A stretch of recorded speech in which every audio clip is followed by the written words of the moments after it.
வேதத்திலிருந்து நாம் ஒரு வசனத்தை வாசிக்கலாம். நீதிமொழிகள் 23வது அதிகாரத்தினுடைய 7வது வசனத்தை நம்ம வாசிக்க போகிறோம். நீதிமொழிகள் 23ஆம் அதிகாரத்தினுடைய 7வது வசனத்தை வாசிக்கலாம். அவன் இருதயத்தின் நினைவு எப்படியோ அப்படியே அவனும் இருக்கிறான், புசியும் பானம் பண்ணும் என்று அவன் உன்னோடே சொன்னாலும் அவன் இருதயம் உன்னோடே இராது. இன்னொரு விஷயம் கூட வாசிக்கலாம். அவன் இருதயத்தின் நினைவு எப்படியோ அப்படியே அவனும் இருக்கிறான். ஆண்டவருடைய பிள்ளைகளே, இந்த வார்த்தையை பல நாட்களாக ஆண்டவர் திருச்சபையிலே இந்த வார்த்தையை பேசிக்கொண்டே இருக்கிறார்.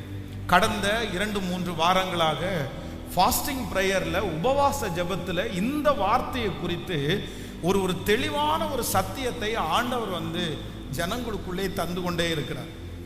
ஆனால் இன்றைக்கும் ஆண்டவர் என்னுடைய மனதில் கொடுத்த விருப்பத்தின்படி இன்றைக்கு இந்த வசனத்திலிருந்து ஒரு சில காரியத்தை, அப்படின்னா ஒரு ஆண்டவருடைய பிள்ளை தன்னை குறித்து நினைக்கவே கூடாத சில காரியத்தை ஆண்டவர் வேதத்தில் எழுதி வைத்திருக்கிறார். எல்லா நினைவுகளும் நம்முடைய நினைவுகள் அல்ல. ஒரு மனுஷனுடைய நினைவு எப்படியோ, அவனுடைய யோசனை எப்படியோ, அவங்க எப்படி திங்க் பண்றாங்களோ அப்படிதான் அவருடைய வாழ்க்கை இருக்கும் அப்படின்னு பரிசுத்த வேதாகமும் சொல்லுகிறது. உன்னுடைய நினைவை பொறுத்து, படிப்பை பொறுத்துன்னு சொல்லல, உங்களுடைய தாளந்துகளை பொறுத்துன்னு சொல்லல, உங்க வாழ்க்கை உங்களுடைய தாளந்தை குறிச்சும் உங்களுடைய பின்னணியை குறிச்சும் அல்ல, என்ன யோசிக்கிறாங்களோ அதை வச்சுதான் ஒரு மனுஷனுடைய வாழ்க்கை கட்டப்படுகிறது. அந்த மனுஷனை குறித்து அவன் என்ன நினைக்கிறான், நல்லா நினைக்கிறானா, வெற்றியா நினைக்கிறானா, அவங்களுக்குன்னு ஒரு பெரிய அச்சீவ்மெண்ட் அவங்களுக்கு இருக்குதா, அவங்களுக்குன்னு ஒரு டார்கெட் இருக்குதா, அந்த மாதிரி ஒரு நம்முடைய வாழ்க்கையில இருக்கிற உயர்வை ஆண்டவர் எப்படி நியமிக்கிறார் அப்படின்னா, உங்களுடைய நினைவை வைத்துதான் ஆண்டவர் உங்களுடைய வாழ்க்கையை அமைச்சு கொடுக்கிறார். நீங்க நல்லா நினைச்சீங்கன்னா கண்டிப்பா நல்லா இருக்க முடியும். நீங்க நல்லதை நினைச்சீங்கன்னா நீங்க நல்லா வாழ்றதுக்கான வழிகள் உண்டாகும். ஆனா அதே நேரத்தில் நீங்கள் கெட்டதா நினைச்சிட்டு, தீமையா நினைச்சிட்டு கண்டிப்பாக நல்லா வாழ முடியாது என்கிறதை வேதம் சொல்லுகிறது. அதுதான், உன் இருதயத்தின் நினைவு எப்படி இருக்கிறதோ அப்படியே அவனும் இருக்கிறான். நான் என்ன குறித்து ரொம்ப பயமா நான் நினைச்சிட்டே இருந்தா, நான் தைரியமா இருக்கிறதுக்கு வாய்ப்பு இருந்தா கூட என்னால வாய்ப்பா இருக்க முடியாது. நான் என்ன குறித்து ரொம்ப நெகட்டிவா நான் நினைச்சிட்டேன்னா, என்னுடைய வாழ்க்கையில எத்தனையோ பாசிட்டிவ் என் வாழ்க்கையில இருந்தாலும் அதை எதையுமே என்னால பார்க்க முடியாது. ஏன் அப்படின்னா, என்னுடைய நினைவு சரியில்லை, நான் யோசிக்கிறது சரியில்லை. அப்போ உங்களுடைய சூழ்நிலைகள் எல்லாம் மாறணும்னா, நீங்க ஆசீர்வதிக்கப்படணும்னா, முதல்ல நீங்க மாற்ற வேண்டியது எதை மாற்றணும் அப்படின்னா, உங்க நினைவுகளை தான் நீங்க மாற்றணும், உங்க யோசனையா தான் நீங்க மாற்றணும். யோசனையை மாற்றாத பட்சத்திலே உங்களுக்கு எவ்வளவு பெரிய வாய்ப்புகள் உங்களுக்குள்ள வந்தாலும் கண்டிப்பா அதை பயன்படுத்த முடியாது. ஒரு மனுஷனை மன்னிக்கணும்னு நினைச்சா முதல்ல உங்களுடைய சிந்தனையில அந்த மன்னிப்புக்குரிய காரியம் வரணும். ஒரு அண்டர்ஸ்டாண்டிங் உங்களுக்கு வராம அந்த மனுஷனை மன்னிக்க முடியாது. அப்போ வேதம் நமக்கு ரொம்ப தெளிவாய் சொல்லுகிறது, உன் நினைவு எப்படியோ அப்படியே, உன் நினைவு எப்படியோ அப்படியே. அப்போ இந்த நினைவு என்கிறது ரொம்ப அவசியமானது. இன்றைக்கு நான் சமயம் இருக்கிறது போல ஒரு தேவனுடைய இந்த செய்திகளை நீங்க இதுக்கு முன்னாடி கூட ஒரு சில என்னுடைய செய்தியில இந்த சில பாயிண்ட்ஸை நீங்க கேட்டிருக்க முடியும். ஆனாலும் இன்றைக்கு நான் உங்க எல்லாருக்காகவும் நான் ஜெபித்து இந்த செய்தியை நான் கொடுக்க ஆசைப்படுகிறேன். ஏன் அப்படின்னா, நம்முடைய சிந்தையை மாற்றணுன்றத ஆண்டவர் ரொம்ப விரும்புகிறார். பாருங்க, பெரும்பாடுள்ள ஸ்திரீயை குறித்து வேதம் சொல்லுகிறது, அத்தனை நாட்களும் அவருடைய சிந்தனை மருத்துவமனைக்கு நேராய் போயிட்டே இருக்குது. அப்படின்னா, எப்படியாவது எனக்கு விடுதலை கிடைச்சிரும், எப்படியாவது எனக்கு விடுதலை கிடைச்சிரும், தன்னுடைய சரீரம் நாசமாகிற அளவிற்கு தன்னுடைய எல்லா பொருட்களையும் வித்து செலவு பண்ற வரைக்கும் அவங்க மருத்துவமனை தான் யோசிக்கிறாங்க. ஆனா இப்போ அவங்க மனசுல இன்னொரு யோசனை வருது, இல்ல நான் ஒரே ஒரு டைம் ஆண்டவரை மீட் பண்ணா என்ன, அவருடைய வஸ்திரத்தின் ஓரத்தையாக நான் தொட்டா சுகப்படுத்துவேன்னு சொல்லி அவருடைய நினைவு மாறுது. அவங்க வாழ்க்கை ரொம்ப ஆச்சரியமா மாறிடுச்சு. அப்போ நினைவு மாறினாதான் வாழ்க்கை மாறுமே தவிர நினைவு மாறாட்டா வாழ்க்கையை நீங்க மாற்றவே முடியாது. ஒருத்தரிடத்துல தப்பான ஒப்பீனியனை நீங்க வச்சுட்டு குடும்ப வாழ்க்கையை வெற்றியாய் வாழ முடியாது. சந்தேகத்தை வச்சுட்டு நீங்க வெற்றியாய் வாழ முடியாது. ஸோ நம்முடைய நினைவுகளை கொஞ்சம் கொஞ்சமா மாற்றணும். ஒருவேளை நீங்க ஆரம்பத்தில் ஒருவேளை இருக்கலாம், உங்களுடைய நினைவுகளில் உங்களுடைய பெற்றோர்கள், உங்களுடைய முந்தின சில மனிதர்கள் சில நினைவுகளை பரம்பரையா உங்களுக்குள்ள வந்திருக்கலாம். இப்படிதான் இருக்கணும், இப்படி இருந்தாதான் சரிபட்டு வரும் அப்படின்றது உங்க மனசுல பதிஞ்சிருக்கலாம். ஆனா இல்லை, காலங்கள் தாண்டும் போது, சூழ்நிலைகள் மாறும்போது, ஜெனரேஷன் மாறும்போது நம்முடைய சிந்தையில ஒரு சரியான ஞானம் இல்லாவிட்டால் கண்டிப்பாக இந்த உலக வாழ்க்கையை வெற்றியாய் வாழ முடியாது. இப்ப பாருங்களேன், ஒரு காலத்துல எல்லாம் பாத்தீங்க அப்படின்னு சொன்னா எனக்கு தெரிஞ்சு ஒரு காலத்துல எல்லாம் எங்க பார்த்தாலும் பெண்கள் அடிமைத்தனமா இருக்கிற மாதிரி இருப்பாங்க. அந்த கணவனார் என்ன சொல்லுவாருன்னா, கீழ்ப்படியணும்னா கீழ்ப்படியணும், கீழ்ப்படியல அப்படின்னு சொன்னா அவ்வளவுதான், அந்த மனைவி எனக்குரிய மனைவி இல்லை அப்படின்னு நிறைய பேர் அந்த மனைவியை வேண்டான்னு சொல்றவங்களாம் நிறைய பேர் இருக்கிறாங்க. ஆனா இன்னைக்கு நம்மளும் நிறைய நேரத்துல பிரசங்கம் கூட பண்ணும்போது எப்படி பண்ணிருக்கோம்னா, மனைவிகளே உங்கள் சொந்த புருஷருக்கு என்ன பண்ணுங்க, கீழ்ப்படியிருங்கள் அப்படின்னு நம்ம பிரசங்கம் பண்ணியிருக்கிறோம். ஆனா இப்பொழுது இருக்கிற காலத்துல இந்த கீழ்ப்படிதல் அப்படின்ற பிரசங்கம் எப்படி மாறிடுச்சு அப்படின்னு சொன்னா, நீங்க கீழ்ப்படியணும், ஆனா அந்த இப்ப கீழ்ப்படியல அப்படின்னு ஒரு கணவனார் சொல்லிட்டாருன்னு வச்சுக்கோங்களேன், சொன்ன உடனே அந்த ஊழியக்காரர் ஏமா நீ கீழ்ப்படியல, அவர் சொன்னா எதுக்குனாலும் கீழ்ப்படியணும் இல்ல, அவர் சொன்னா கீழ்ப்படியாம இருந்தா தப்பு இல்ல அப்படின்னு சொல்லும் போது அந்த பொண்ணு அந்த சிஸ்டர் திரும்பி என்ன கேட்பாங்கன்னா, அப்ப பாஸ்டர் அவர் போய் தண்ணிக்குள்ள கிணத்துக்குள்ள குதிச்சுன்றாரு, நான் குதிச்சிடவா, இல்லைன்னா ஒரு பாட்டில் விஷம் வாங்கி சாப்பிடுன்றாரு, நான் வேணா சாப்பிட்டுட்டுமா, இல்லைன்னா நீ தற்கொலை பண்ணி செத்து போயிருன்றாரு, நான் வேணா செத்து போயிரட்டுமா. நீங்க தானே பிரசங்கம் பண்றீங்க, என்னன்னு பிரசங்கம் பண்றீங்க, நீங்க உங்க கணவனாருக்கு என்ன பண்ணணும், கீழ்ப்படியணும். ஸோ இன்னைக்கு ஒரு காலத்துல இந்த வார்த்தைக்கு இடமே இல்லை, இந்த மாதிரி வேர்ட் அவங்க யூஸ் பண்ணதே இல்லை. கீழ்ப்படியணும்னு சொன்னா ஓகே, நீங்க சொல்லிட்டீங்கல்ல போல, நீங்க சொல்லிட்டீங்கல்ல பண்றோம், அந்த மாதிரி ஆயிடுச்சு. ஆனா இன்னைக்கு கீழ்ப்படியணும்ன்றதுக்கு வந்த உடனே எதுக்கு கீழ்ப்படியணும், எதுக்கு கீழ்ப்படிய கூடாது, இதுக்கு கீழ்ப்படுகிறது தவறா சரியா அப்படின்ற கேள்வி கேட்கிற அளவிற்கு நிறைய பேருக்கு ஞானம் வந்துருச்சு. இது ஒரு விதத்துல ஆமா அவசியம் இல்லாத ஒன்றுக்கு நம்ம கீழ்ப்படிய முடியாது அப்படின்ற சூழ்நிலையும் வந்துருச்சு. அப்போ இன்னைக்கு போய் இல்ல நீ பழைய வாழ்க்கை எங்க அம்மா மாதிரி இல்ல, எங்க பாட்டி மாதிரி இல்ல அப்படின்னு சொன்னா கண்டிப்பா அந்த குடும்ப வாழ்க்கையில சமாதானம் வராது. இந்த குடும்ப வாழ்க்கையில சமாதானம் வரணும்னா நான் என்ன பண்ணணும்னா, என்னுடைய யோசனையை நான் சரி பண்ணணும். இந்த உலகம் எப்படி போயிட்டு இருக்குது, இப்ப இருக்கிற ஜெனரேஷன் எப்படி வளர்றாங்க, அதுக்காக வேதத்தை நம்ம மாத்திர முடியாது. வசனம் பொய் சொல்லாது, வசனம் தான். ஆனா அந்த வசனத்தை எந்த இடத்துல எப்படி பயன்படுத்தணும்ன்றத நம்ம அறிஞ்சு வைக்கணும். அதனால தேவனுடைய பிள்ளைகளே, ரொம்ப அவசியமானது என்னன்னா, என்னுடைய சிந்தனை, என் நினைவு எப்படியோ உங்க நினைவை நீங்க சேஞ்ச் பண்ணாம, உங்களுடைய யோசனைகளை நீங்க மாற்றாம, கண்டிப்பா சொல்றேன் உங்களால அடுத்த லெவல் போகவே முடியாது. எந்த ஒரு மனுஷன் அக்கறைக்கு போகணும்னு நினைக்கிறீங்களோ, எந்த ஒரு தேவனுடைய பிள்ளை அடுத்த லெவல் போறீங்கன்னு நினைக்கிறீங்களோ, நீங்க அடுத்த படியை அடைவதற்கு முதல்ல மாற்றம் எங்க வரணும்னா உங்களுடைய சிந்தனையில தான் ஃபர்ஸ்ட் வரணும். உங்களுடைய நினைவுகள் தான் மாறணும். அந்த நினைவை மாற்றுகிறவர் உங்களையும் மாற்றுகிறதற்கு கர்த்தர் வல்லவராய் இருக்கிறார். கைகளை அசைத்து ஒரு ஹல்லேலூயா, கைகளை எல்லாரும் உயர்த்தி சொல்லுவோம், ஆண்டவரே என்னுடைய நினைவுகள் மாறட்டும், என் இருதயத்தின் நினைவு எப்படியோ அப்படியே அவனும் இருக்கிறான். ஆண்டவரே என்னுடைய நினைவு வெற்றியாய் மாறட்டும், உமக்கு பிரியமானதாய் மாறட்டும், உற்சாகம் உள்ளதாய் மாறட்டும். என்னுடைய யோசனையை நீங்க கண்ட்ரோல் பண்ணிருங்க ஆண்டவரே, என்னுடைய யோசனையை நீங்க ஸ்திரப்படுத்துங்க ஆண்டவரே. என்னை குறித்து எனக்கு ஒரு பெரிய வெற்றியை யோசிக்க கர்த்தர் பலன் தார். ஹல்லேலூயா. நான் இன்றைக்கு ஒரு சில காரியத்தை ஒரு தேவனுடைய பிள்ளை உங்களுடைய நினைவில் நீங்க கொண்டு வர வேண்டிய சில மாற்றங்களை குறித்து இன்னைக்கு உங்களோடு கூட பேசுகிறேன். முதலாவதாக வாசிக்கலாம், 139வது சங்கீதத்தினுடைய 14வது வசனத்தை வாசிக்கலாமா? 139வது சங்கீதத்தினுடைய 14வது வசனத்தை சேர்ந்து வாசிக்கலாம். நான் பிரமிக்கத்தக்க அதிசயமாய் உண்டாக்கப்பட்டபடினால் உம்மை துதிப்பேன். உமது கிரியைகள் அதிசயமானவைகள், அது என் ஆத்துமாவுக்கு நன்றாய் தெரியும். இன்னொரு விஷயம் கூட வாசிக்கலாம். நான் பிரமிக்கத்தக்க அதிசயமாய் உண்டாக்கப்பட்டபடியால் உம்மை துதிப்பேன். உமது கிரியைகள் அதிசயமானவைகள், அது என் ஆத்துமாவுக்கு நன்றாய் தெரியும். நல்லா கவனிச்சுக்கங்க ஆண்டவருடைய பிள்ளைகளே. இந்த இடத்துல சங்கீதக்காரனாகிய தாவீது இந்த இடத்துல என்ன எழுதியிருக்கிறார்னா, நான் பிரமிக்கத்தக்க அதிசயமாய் உண்டாக்கப்பட்டபடினால் உம்மை துதிப்பேன். அப்படின்னா தன்னுடைய பிறப்பை குறித்து இவர் என்ன சொல்றாருன்னா, ஐயோ என்னுடைய பிறப்பு சாதாரணமானது அல்ல, நான் இந்த உலகத்துல எப்படி பிறந்திருக்கிறேன் அப்படின்னு சொன்னா ரொம்ப ஸ்பெஷலா நான் பிறந்திருக்கிறேன். நான் பிரமிக்கத்தக்க அதிசயமாய் உண்டாக்கப்பட்டிருக்கிறேன்.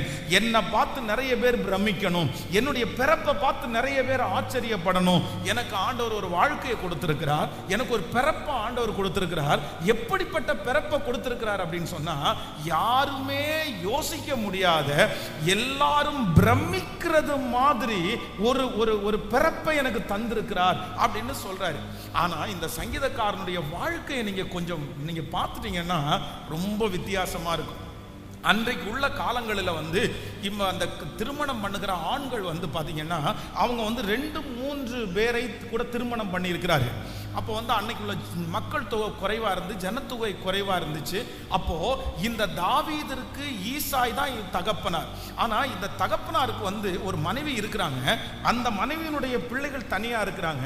ஆனா தாவீதர் ஒரு இடத்துல சொல்லும் போது, தகப்பனும் தாயும் என்னை கைவிட்டாலும் அப்படின்னா அவனும் ஒரு மனைவியினுடைய பிள்ளை தான். ஆனா தான் அந்த பழைய ஏற்பாட்டின் காலத்தில் இருக்கிற மனிதர்கள் அவர்கள் சரியா திருமணம் பண்ணுகிற பிள்ளைகளுக்கு அவங்க சொத்துக்கெல்லாம் உரிமை இருக்குது, என்ன வேணாலும் அவங்க கேட்கலாம். ஆனா அடுத்ததாய் திருமணம் பண்ண பிள்ளைகளுக்கு இவங்க ஆசைப்பட்டு தான் கொடுக்க முடியுமே தவிர அவர்கள் கேட்கிற உரிமை அற்றவர்கள். சோ இந்த சாதாரணமான மனிதர்கள் மத்தியில தாவீதினுடைய பிறப்பு எல்லாரும் சொல்லிக்கிறது மாதிரி இல்லை, எல்லாரும் மெச்சிக்கிறது மாதிரி இல்லை. அவனுடைய வீட்டில் ஒரு நல்ல நிகழ்ச்சி நடக்கும்போது அவன் அழைக்கப்படவே இல்லை, அவனை ஒரு பெரிய முக்கியத்துவமா யாரும் கருதவே இல்லை. சாமுவேல் தீர்க்கதரிசி வீட்டில் அபிஷேகம் பண்ணிட்டு போனதுக்கு பிற்பாடு அவனுக்கு பெரிய கனமும் பெரிய மரியாதையும் தன்னுடைய வீட்டிலே கொடுக்கப்படவே இல்லை. ஆனா சங்கீதக்காரனாகிய தாவீது சொல்லும் போது என்ன சொல்றாருன்னா, நான் பிரமிக்கத்தக்க அதிசயமாய் உண்டாக்கப்பட்டபடியினால் உம்மை துதிப்பேன். அப்போ நம்பர் 1, முதலாவதாக ஒரு ஆண்டவருடைய பிள்ளை உங்களை குறித்து நீங்க நினைக்க வேண்டிய முதல் நினைவு என்னன்னா, நீங்க இதுவரைக்கும் ஒருவேளை எல்லாரையும் பெருசா நீங்க நினைச்சிருக்கலாம். அவனுக்கு கிடைச்சது மாதிரி எனக்கு கிடைக்கல, அவங்களுக்கு கிடைச்சது மாதிரி வாய்ப்பு எனக்கு கிடைக்கல, அவங்களுக்கு கிடைச்சது மாதிரி அம்மா அப்பா எனக்கு கிடைக்கல, அவங்களுக்கு கிடைச்சது மாதிரி அழகு எனக்கு கிடைக்கல, அவங்களுக்கு கிடைச்சது மாதிரி பெலன் எனக்கு கிடைக்கல. ஆனா நீங்க இன்னையிலிருந்து நீங்க என்ன நினைக்கணும் அப்படின்னு சொன்னா, அவர்களை பார்க்கலும் ஆண்டவர் அநேகரை காட்டிலும் கர்த்தர் என்னை நன்றாய் கர்த்தர் வைத்திருக்கிறார். உங்களுக்குள்ள ஒரு நினைப்பு வேணும். என்ன நினைப்பு வேணும்னா, ஆண்டவர் என்னை நல்லா இல்லாம வச்சுட்டாரு, ஆண்டவர் என்னை கொடுமையா வச்சுட்டாரு, ஆண்டவர் இப்படிப்பட்ட ஒரு சூழ்நிலை எனக்கு அனுமதிச்சாருன்னு நினைக்காதீங்க. ஆண்டவர் பலரை பார்க்கலும் உங்களையும் என்னையும் எப்படி வச்சிருக்கிறார்னா, கர்த்தர் ஒவ்வொருத்தரையும் நன்றாய் வைத்திருக்கிறார், நல்லா வச்சிருக்கிறாரு. நீங்க தெருவில் போய் பாருங்க, ஆண்டவர் உங்களை நல்லா வச்சிருக்கிறது உங்களுக்கு தெரியும். நீங்க பல இடங்களுக்கு போய் பாருங்க, ஆண்டவர் உங்களை எவ்வளவு நல்லா வச்சிருக்கிறார்ன்றதை அப்ப நீங்க உணர்ந்து கொள்வீர்கள். உங்க இருதயத்தினுடைய ஆழத்துல நீங்க டெய்லி யோசிக்கிற யோசனையில நீங்க என்ன நினைக்கணும் அப்படின்னு சொன்னா, ஆண்டவரே என்னை இவ்வளவு நல்லா வச்சிருக்கிறதற்கு நான் எவ்வளவேனும் தகுதி உள்ளவன் அல்ல, என்னை ரொம்ப ரொம்ப நல்லா வச்சிருக்கிறீங்க, என்னை ரொம்ப நல்லா வச்சிருக்கிறீங்க. நான் ஒரு விஷயம் இந்த கண்ணப்பனார் பகுதியில் ஒரு குடும்பத்தில் ஒருத்தருக்காக ஜோம் பண்ணுறதுக்காக போயிருந்தேன். அப்போ ஜோம் பண்ண போகும்போது பக்கத்து வீட்டில் இருக்கிற அம்மா எங்கிட்ட பக்கத்தில் ஒருத்தர் உடம்பு நல்லா இல்லாமல் இருக்கிற எனக்கு ஜோம் பண்ண முடியுமான்னு கேட்டாங்க. சரி நான் வரேன் ஜோம் பண்ணுறேன் அப்படின்னு சொல்லி போய் பார்த்தேன். அவருடைய தலையில் சேர்த்து அவர் ஒரு பெரிய டவல் எடுத்து தன்னுடைய மூஞ்சி மட்டும் தெரிகிற அளவுக்கு ஃபுல்லாக அவர் மூடி இருந்தார்.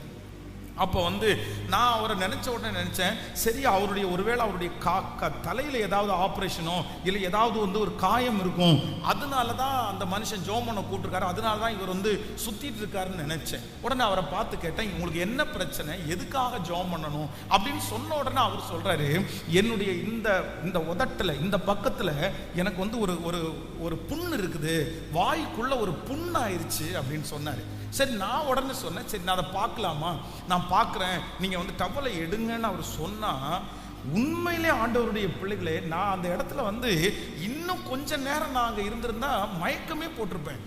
அவருடைய இந்த இடத்துல உதட்டில் பார்த்தீங்கன்னா ஒரு பெரிய ஓட்டை, அந்த ஓட்டையில் நான் பார்க்கும்போது இந்த பல்லு அது வழி தெரியுது, உள்ள இருக்கிற பல்லு தெரியுது, அப்படியே சொத சொத சொத சொதன்னு இருக்குது. ஓட்டை அப்படின்றது நீங்க நினைக்கிற மாதிரி ஒரு சின்ன ஹோல் அப்படிலாம் கிடையாது. கிட்டத்தட்ட நீங்க பாத்தீங்கன்னா ஒரு 2 இன்ச் இருக்கும். அந்த 2 இன்ச்சுக்கு ஓட்டை, உள்ள பல்லு தெரியுது, அப்படியே ரணமா இருக்குது. எனக்கு ஒரு 2 செகண்டுக்கு மேல பார்க்கவே முடியல. சரி சரி சரி நீங்க அதை க்ளோஸ் பண்ணுங்க அப்படின்னு சொல்லிட்டு ரொம்ப அழுது ஜெபம் பண்ணுவேன். எப்படி இவர் சாப்பிடுவாரு, எப்படி தூங்குறாரு, எப்படி தண்ணி குடிக்க முடியும்? ஐயோ கொடுமைனா கொடுமை, அப்படிப்பட்ட ஒரு கொடுமை.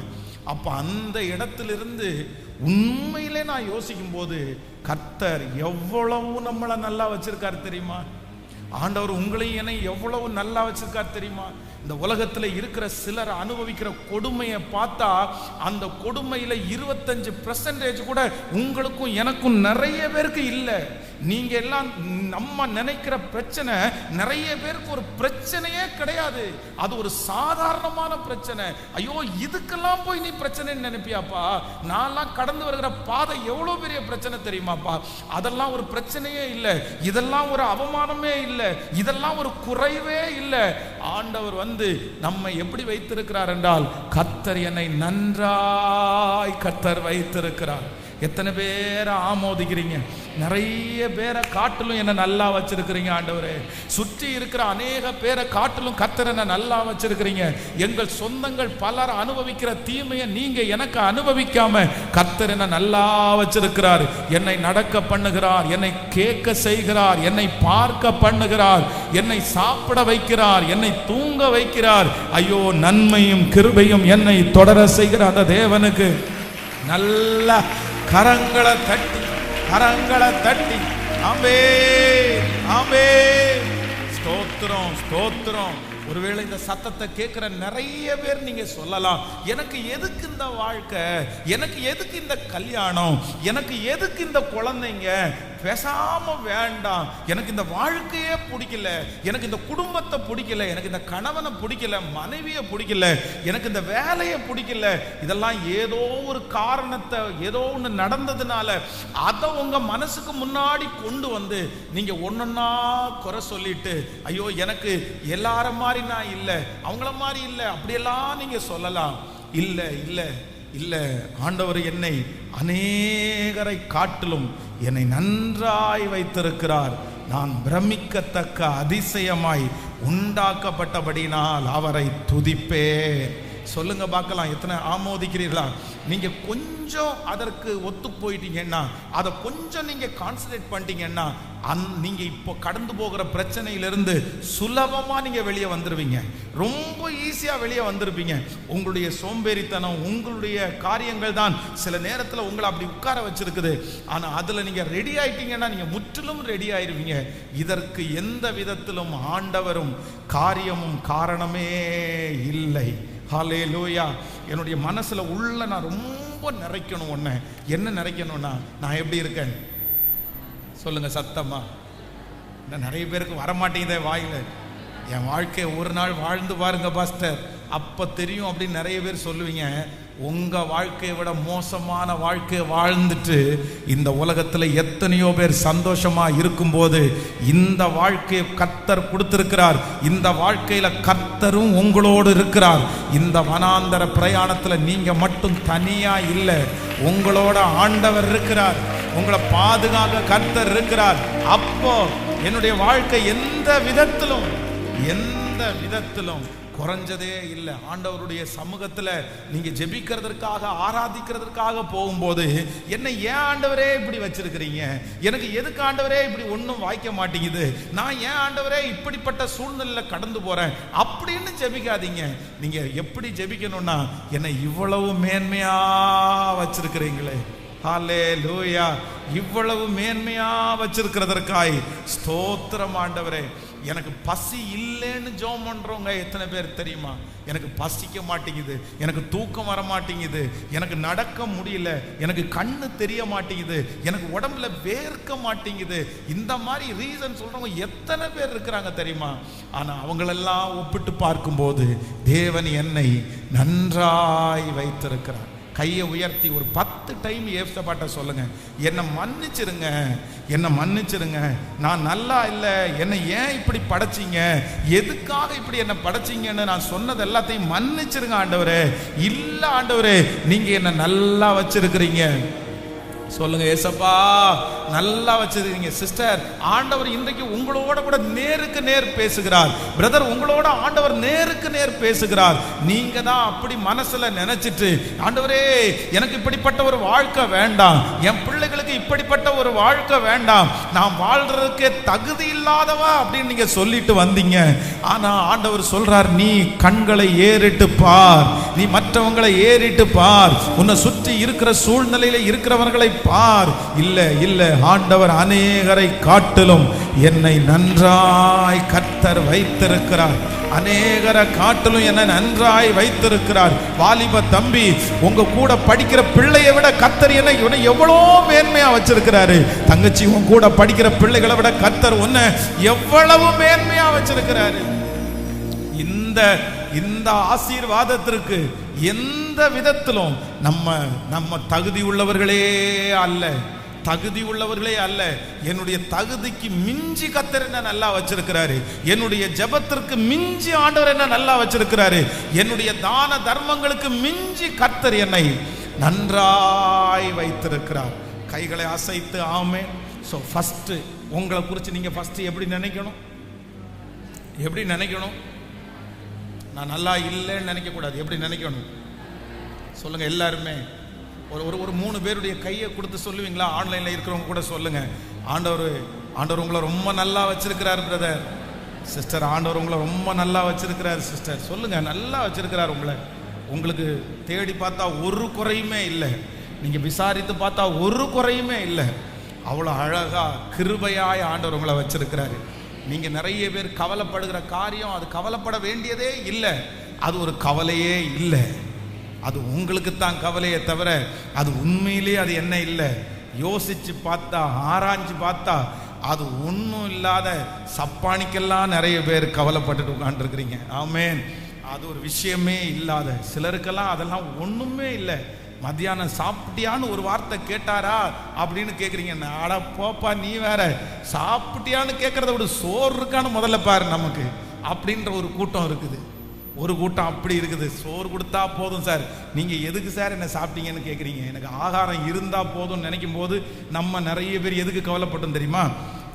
முன்னாடி இருக்க வேண்டிய சாப்பாடை சாப்பிட வேண்டியது தானே அப்படின்னு கேட்டால், சாப்பிட்டியான்னு ஒரு வார்த்தை கேட்குறீங்களா, அம்மான்னு ஒரு வார்த்தை கூப்பிடுறீங்களா, இப்படி கூப்பிடுறீங்களா அப்படின்னு எல்லாம் நினைப்போம். ஆனால் இல்லை, பிரச்சனையே இல்லை. அதான் நான் சொல்லுவேனே அடிக்கடி, உங்களுக்கு ஒருவேளை அப்படி உங்க மனசுக்கு நான் நல்லாவே இல்லை, ஆண்டவர் என்ன நல்லாவே வைக்கல, நான் மோசமான ஒரு பிறவி, நான் இப்படி போய் பிறந்துட்டேனே, எதுக்கு இப்படி பிறந்துட்டேன், பேசாம யோபு சொன்னது மாதிரி என்னை பிறக்கும் போதே கள்ளிப்பால் ஊத்து கொண்டிருக்க வேண்டியதானே ஆண்டவரே, கொடியை அங்கேயே அறுத்து விட்டுருக்க வேண்டியதானே, நான் அப்ப செத்துருந்தாலும் அது நல்லா போயிருப்பேனே அப்படின்னு யார் மனசுல நினைச்சாலும், இன்னைக்கு ஆராதனை முடிச்சுட்டு ஸ்ட்ரெயிட்டா GH ஹாஸ்பிட்டலுக்கு போய் கவர்மெண்ட் ஹாஸ்பிட்டலுக்கு போய் ஒரு 3 மணி நேரம் எல்லா டிபார்ட்மெண்ட்டுக்கும் போய் ஒன்றும் பண்ண வேண்டாம், போய் ஒரு ரவுண்டு மட்டும் விட்டுட்டு வாங்க. நீங்கள் ஹாஸ்பிட்டல்லேருந்து வெளியே வரும்போது எப்படி நினச்சிட்டு, பரவாயில்லப்பா, நான் எவ்வளோ மேலே என் வாழ்க்கை எப்படி கர்த்தர் என்ன வச்சிருக்கிறாரு. ஸோ என்ன மாதிரி ஆண்டவர், நீங்கள் உங்களை பார்த்த உடனே நீங்கள் என்ன சொல்லுவீங்க தெரியுமா? ஒன்ன மாதிரி ஒரு லக்கி வேற யாரும் இல்லை, நீ தான் தேவையில்லாமல் யோசிச்சுட்டு இருக்கிற. எவ்வளவு படாத பாடுபடுறாங்க தெரியுமா? எவ்வளவு ஜிஹெச் ஹாஸ்பிட்டலில் ஒர்க் பண்ணுறவங்கள்ட்ட கேட்டு பாருங்க. ஜனங்கள் படுகிற கொடுமை, ஜனங்கள் படுகிற அவஸ்தை அவ்வளவு அவ்வளவு. ஆனால் ஆண்டவர் அறிஞ்ச ஒரே காரணத்திற்காக, உங்க படிப்பில்லை, உங்க திறமை இல்லை, ஏசப்பா ஒரே ஒருத்தருக்காக தான் இவ்வளவு தூரம் நீங்க வந்திருக்கிறீங்க. நீங்க ஆறுதல் அடைகிறது ஏசப்பாவினால, நீங்க தைரியப்படுவது ஏசப்பாவினால, நீங்க இவ்வளவு தூரம் இருக்கிறது ஏசப்பாவினால. உங்களோட ஸ்டார்ட் பண்ண நிறைய பேர் இந்த இடத்துல இல்லவே இல்லை. ஆனா கர்த்தர் என்னை அதிசயமாய் வைத்திருக்கிறார். ஹல்லேலூயா. நான் வானத்திற்கு ஏறினாலும் அங்கே இருக்கிறீர், பாதாளத்தில் படுத்தாலும் அங்கும் இருக்கிறீர். நான் வானத்திற்கு ஏறினாலும் அங்கே இருக்கிறீர், பாதாளத்தில் படுத்தாலும் அங்கும் இருக்கிறீர். என் உள்ளத்தை எல்லாம் நீர் அறிவீர், தாயின் கருவில் என்னை காத்துட்டீர். என் உள்ளத்தை எல்லாம் நீர் அறிவீர், என்னை அதிசயமாய் என்னை உண்டாக்கினீர், அதிசயமாய் என்னை உண்டாக்கினீர். என் கருவை உம் கண்கள் கண்டதே, என் உருவம் பார்வையில் விழுந்ததே. என் கருவை உம் கண்கள் கண்டதே, என் உருவம் உம் பார்வையில் விழுந்ததே. ஆமென். ஹல்லேலூயா. ரொம்ப அழகான ஒரு பாடல். ஒரு நோட்டை இருக்கலாமா? ரொம்ப அழகான பாடல் இது. எனக்கு ரொம்ப பிடிச்ச பாட்டு. நான் ரொம்ப அதிகமாய் பாடின பாடல். பாருங்க, அந்த சரணத்தை நீங்க பாடும்போது ரொம்ப அழகா இருக்கும். நான் வானத்திற்கு ஏறினாலும் அங்கே இருக்கிறீர், நான் பாதாளத்தில் படுத்தாலும் நீர் அங்கே இருக்கிறீர். என் உள்ளத்தை எல்லாம் நீர் அறிவீர், தாயின் கருவில் என்னை காத்துட்டீர். நான் எப்படி உண்டாக்கப்பட்டிருக்கிறேன்னா, அதிசயமாய் நான் உண்டாக்கப்பட்டிருக்கிறேன். ஹல்லேலூயா. பிரதர், நீங்க ஒரு அதிசயம். பிரதர், சிஸ்டர், நீங்க ஒரு அதிசயம். வாலிப தங்கச்சி, நீ ஒரு அதிசயம். வாலிப தம்பி, நீ ஒரு அதிசயம். நீ உன்னை குறித்து தப்பா நினைக்கிறதுனால தான் நீ அப்படி இருக்கிற. நீ மட்டும் சரியா நீ மட்டும் நினைச்சிட்டேன்னு வச்சுக்க, நீ ரொம்ப பிரமிக்கத்தக்க அதிசயமாய் உண்டாக்கப்பட்ட ஒரு தேவனுடைய பிள்ளை. ஹல்லேலூயா. உன் இருதயத்தின் நினைவு எப்படியோ அப்படியே அவனும் இருக்கிறான். ஹல்லேலூயா. ஃபர்ஸ்ட் நம்பர் 1, முதலாவதாக என்னை குறித்து நான் நினைக்க வேண்டிய நினைவு என்ன அப்படின்னு சொன்னா, கர்த்தர் அநேகரை காட்டிலும் என்னை நன்றாய் வைத்திருக்கிறார். சாப்பிட்றோம்ல, நம்ம எல்லாரும் சாப்பிட்டோம், தூங்குறோம், துணிமணி கொடுத்துக்கிறோம். கர்த்தர் நம்மை நன்றாய் வைத்திருக்கிறார்.